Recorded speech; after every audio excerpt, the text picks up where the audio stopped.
Obrigado, senhor presidente. Antes de mais nada, bom dia a todos. Eu gostaria de agradecer a oportunidade de fazer essa apresentação perante esta comissão.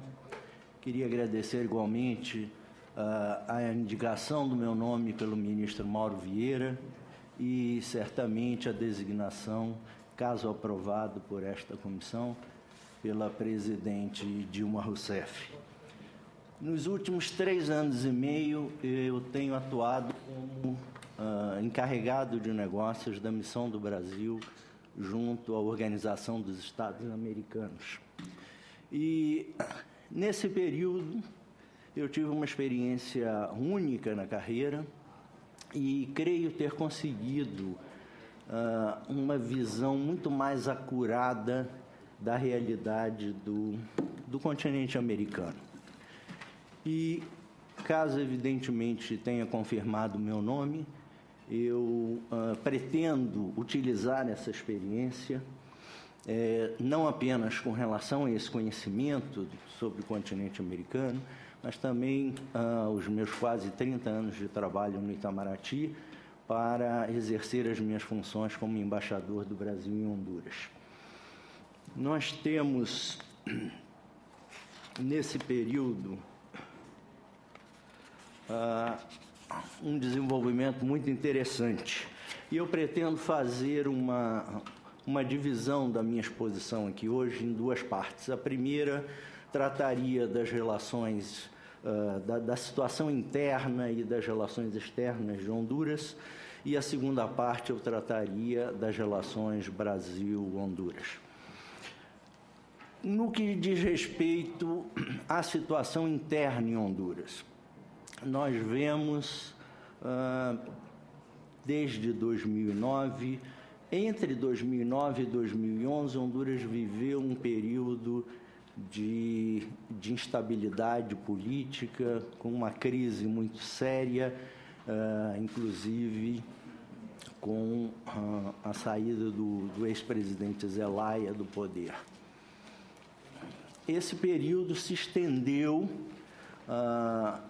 Honduras foi suspensa da OEA por unanimidade, e essa situação só se reverteu em 2011, quando, através de um acordo alcançado, o chamado Acordo de Cartagena, o país, então, conseguiu criar condições para retomar a normalidade da sua situação política e pôde, então, retornar à OEA como membro pleno.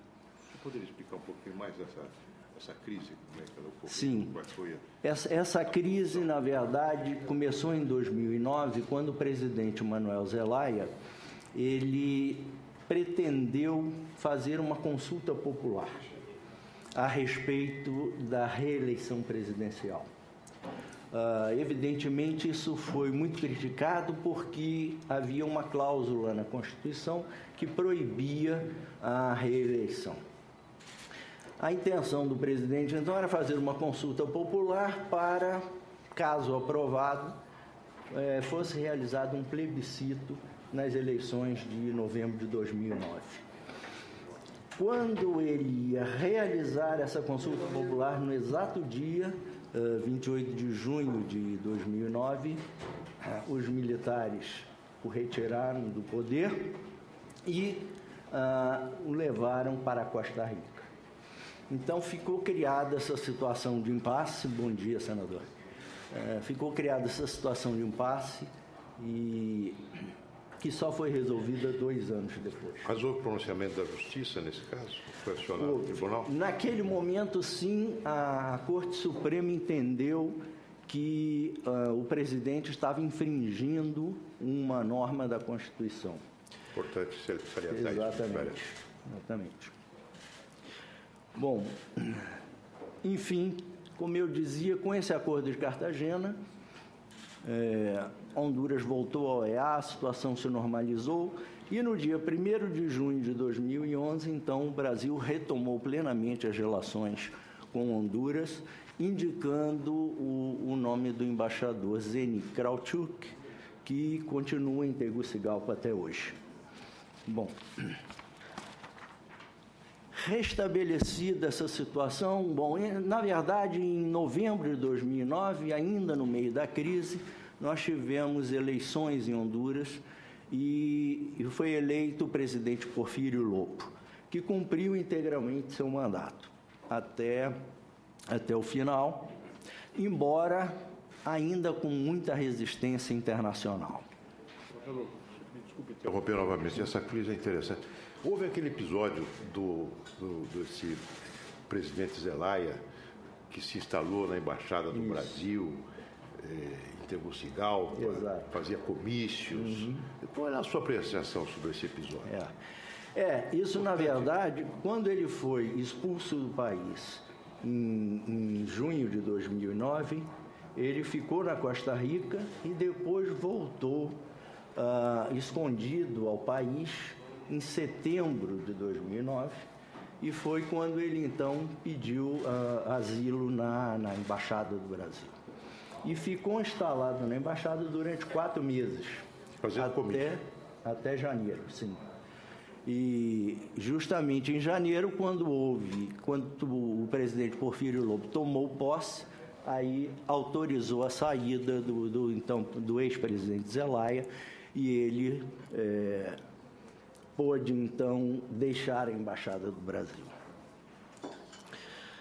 Mas em novembro de 2013 acontecem, então, as primeiras eleições, já depois de superada a crise.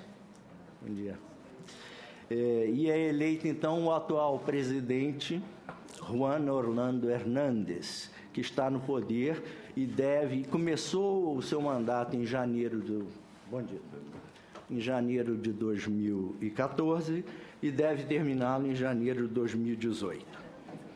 Só que nesse processo todo, sobretudo a partir de 2013, esse movimento político todo que aconteceu foi caracterizado por alguns pontos, alguns elementos que eu considero muito importantes e que eu queria destacar aqui. 3 elementos deles. O primeiro foi o fato de que aconteceu, nessas eleições de 2013, uma reestruturação político-partidária em Honduras. O ex-presidente Zelaya criou um partido chamado LIBRE, que é Libertad y Refundación, e se transformou, depois dessas eleições, na segunda força política do país. Além disso, há outro aspecto, essa questão da reeleição. Recentemente, em abril deste ano, para a surpresa de muitos, a Sala Constitucional da Suprema Corte, da Corte Suprema de Justiça, simplesmente indicou ou considerou inaplicável o artigo 239 da Constituição, que justamente proibia a reeleição presidencial. Então, isso já gerou uma nova situação que, evidentemente, nas próximas eleições terá consequências fundamentais. E o último aspecto que eu queria destacar é a questão do combate à corrupção. O governo de Honduras enfrenta agora uma oposição muito acirrada de uma parcela da população que ficou conhecida como os indignados. E essa parcela da população tem realizado manifestações em todo o país no que ficou conhecido como Marchas de las Antorchas, ou seja, marchas das tochas, porque todos caminham com tochas na mão, enfim.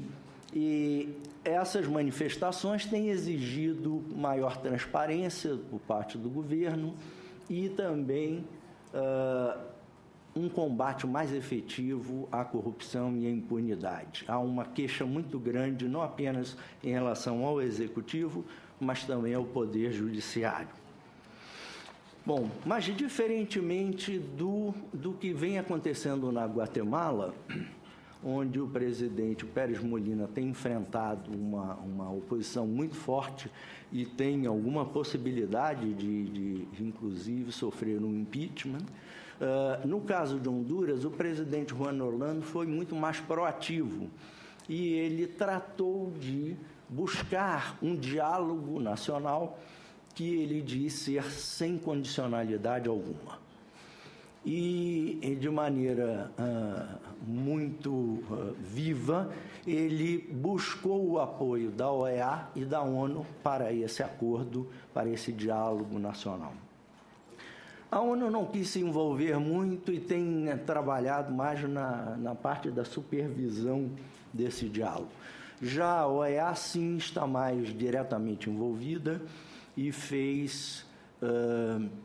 indicou um facilitador, que é o embaixador John Bill, que está atuando nesse caso agora. Bom, então, como os senhores podem ver, caso o meu nome seja confirmado, eu terei muito o que fazer em Honduras, acompanhando esse processo todo, que certamente terá desdobramentos importantes para as eleições de 2017. Está marcado para o começo do ano? Novembro. Novembro de 2017. No que diz respeito à política externa, eu gostaria de destacar apenas um elemento, que é a Aliança para a Prosperidade do Triângulo Norte. Ou seja, esse é um projeto conjunto de Honduras, Guatemala e El Salvador, em resposta a essa leva de migrantes que tem ido para os Estados Unidos, inclusive com crianças desacompanhadas, o que tem gerado uma crise humanitária até na região. Em negociação com o presidente Obama, eles conseguiram uma promessa de $1 bilhão de ajuda dos Estados Unidos. Essa proposta está sob análise do Capitólio, que até então não se definiu a favor dessa cooperação. Eu vou passar então agora a parte das relações bilaterais. Como nós vimos, superada aquela crise de 2009, nós retomamos as nossas relações em nível pleno, em excelente. No que diz respeito ao comércio bilateral, nós devemos reconhecer que ele ainda é pouco expressivo. No ano passado, nós tivemos cerca de $131 milhões de comércio, mas há dois aspectos muito importantes que eu gostaria de destacar aqui. O primeiro é que esse é um comércio extremamente superavitário para o Brasil. Ou seja, desses 131 milhões, nós exportamos 113 e importamos 17 milhões e meio. Ou seja, 86% de superávit para o Brasil. Mas mais importante que isso é que das nossas exportações, 92% delas são de produtos manufaturados, ou seja, produtos com alto valor agregado. E isso, então, faz um diferencial em relação ao nosso comércio com os Estados Unidos, Europa ou China, enfim. Honduras tem um interesse muito grande pela participação do Brasil em projetos de infraestrutura naquele país. Sejam portos, ferrovias, estradas, aeroporto. O presidente Juan Orlando tem sido muito enfático em relação a isso.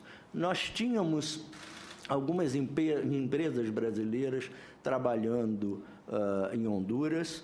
Atualmente, só a Queiroz Galvão permanece lá. A Queiroz Galvão tem financiamentos do BNDES, da ordem de $145 milhões para construção de uma parcela do que eles chamam de canal seco, que vai ligar o Atlântico e o Pacífico, ou seja, de Puerto Cortés, no norte do país, até Amapala. E também tem outro, exatamente, aí no mapa dá para a gente ver melhor, bem em cima, perto da fronteira com a Guatemala, onde ali está escrito São Pedro, mais no litoral está Puerto Cortés, e dali vai ser feita uma linha até aquele golfo ali embaixo, onde está escrito São Miguel, e nós teremos uma estrada de 390 quilômetros, e a Queiroz Galvão está construindo 54 quilômetros desse canal seco. Tem também, a empresa conta também com financiamento do BNDES para uma renovação da malha viária de Honduras no valor de $150 milhões. Havia um terceiro financiamento da ordem de 270 milhões de dólares para a Odebrecht construir 2 represas hidrelétricas, mas, infelizmente, por falta de uma contrapartida do governo hondurenho, esse projeto acabou não podendo se realizar. Mas, como eu dizia, há um interesse muito grande do presidente Juan Orlando. Ele tentou, inclusive, um contato com a presidente Dilma agora na Cúpula das Américas, em abril, no Panamá, mas, infelizmente, por um problema de agenda dos 2 mandatários, esse encontro não aconteceu. Mas, obviamente, o interesse é muito grande e nós temos uma cooperação muito intensa com Honduras. Para finalizar, a nossa cooperação ela existe tanto na parte técnica, nós temos projetos com a participação da Embrapa, do Ministério do Desenvolvimento Agrário, do Ministério do Desenvolvimento Social e Combate à Fome. Nós temos assistência, cooperação em termos de ciência e tecnologia, com a adoção por Honduras do sistema NIPO brasileiro de televisão digital. Nós temos assistência em matéria de energia renovável. Recentemente foi inaugurado um projeto piloto para a produção de etanol. Temos cooperação militar com o instrutor brasileiro na Escola de Comando do Estado-Maior de Honduras, e temos também assistência humanitária, ou seja, o Brasil tem doado dezenas de milhares de toneladas de arroz que fazem parte agora da merenda escolar hondurenha.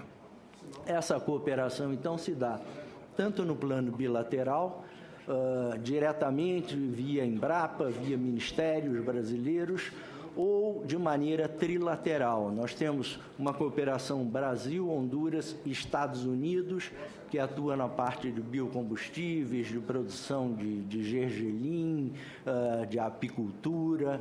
Nós temos uma cooperação trilateral com o Japão. A Polícia Militar de São Paulo capacita a polícia hondurenha, segundo a filosofia japonesa de polícia comunitária. Nós temos também uma cooperação trilateral com a FAO para garantir a segurança alimentar e nutricional, ou seja, há uma intensa atividade na área de cooperação e certamente há muito que nós podemos fazer ainda, tanto em termos comerciais como de cooperação com Honduras. Senhor presidente, eu acho que esses eram os pontos principais que eu queria destacar. Fala bem sobre a economia hondurenha. Sim, a economia hondurenha, no momento, está até muito bem. Eles têm crescido mais ou menos, nos últimos anos, a uma taxa média de 3%. Tem uma inflação que está em torno de 6% nesse momento, uma taxa de desemprego de 4,5%. Eles, evidentemente, têm dificuldades de contar com recursos para investimentos.